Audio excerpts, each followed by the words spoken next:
রাত তখন ২টা। চারদিকে ঘুটঘুটে অন্ধকার আর নিস্তব্ধতা। পরিবারের সদস্যরাও গভীর ঘুমে, কিন্তু এরই মধ্যে ঘর থেকে উধাও হয়ে যায় যুবক ফারহান তালুকদার। লম্বা সময় খোঁজাখুঁজির পর হঠাৎ নারকেল গাছের চূড়ায় দেখা যায় তাকে শুয়ে আছে বেশ আয়েশ করে।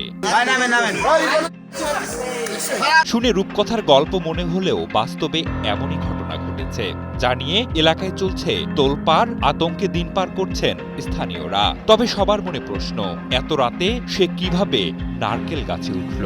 তাহলে কি জিনে তাকে গাছে উঠিয়েছে? কি কারণে? পড়াশোনা নষ্ট। গত ১৩ এপ্রিল মাদারীপুর জেলার ডাসার উপজেলার কাজী বাকাই ইউনিয়নে ঘটেছে রহস্যজনক এই ঘটনা। ওই এলাকার বাসিন্দা সাইদুল তালুকদারের ছেলে ফারহান তালুকদার গভীর রাতে হঠাৎ বাড়ি থেকে বের হয়ে একটি উঁচু নারিকেল গাছে উঠে পড়েন। স্থানীয়রা জানান, পরিবারের সদস্যরা বিষয়টি টের পেয়ে তাকে নামানোর চেষ্টা করলে অসংলগ্ন আচরণ করেন ফারহান। এ সময় তারা টর্চ লাইটের আলো ফেলে তাকে নিচে নামতে অনুরোধ করলেও নামেননি তিনি। পরে ফায়ার সার্ভিস এসে নারকেল গাছ থেকে সেই যুবককে নামান।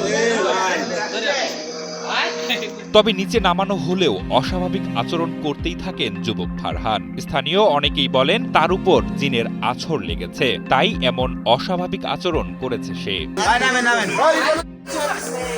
অন্ধকার গভীর রাতে নারকেল গাছের চূড়ায় উঠার ঘটনায় আতঙ্কিত কাজী বাকাই ইউনিয়নের মানুষ। তবে এ বিষয়ে ডাসার থানার ভারপ্রাপ্ত কর্মকর্তা মোহাম্মদ তরিকুল ইসলাম জানান, ঘটনার কারণ সম্পর্কে এখনো নিশ্চিত হওয়া যায়নি।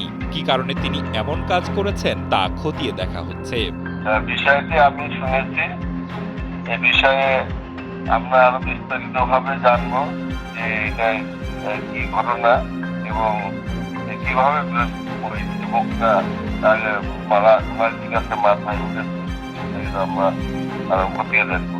রহস্য, বিশ্বাস আর গুজবের গল্পে এখন সরব পুরো এলাকা। কিন্তু গভীর রাতে যুবকের নারকেল গাছের চূড়ায় ওঠা নিয়ে এখনো সবার জল্পনা আর আলোচনা চলছে। তবে এই ঘটনার পেছনে বাস্তবতা কতটা আর কল্পনা কতটা, সেটি এখন সবার জানার বিষয়।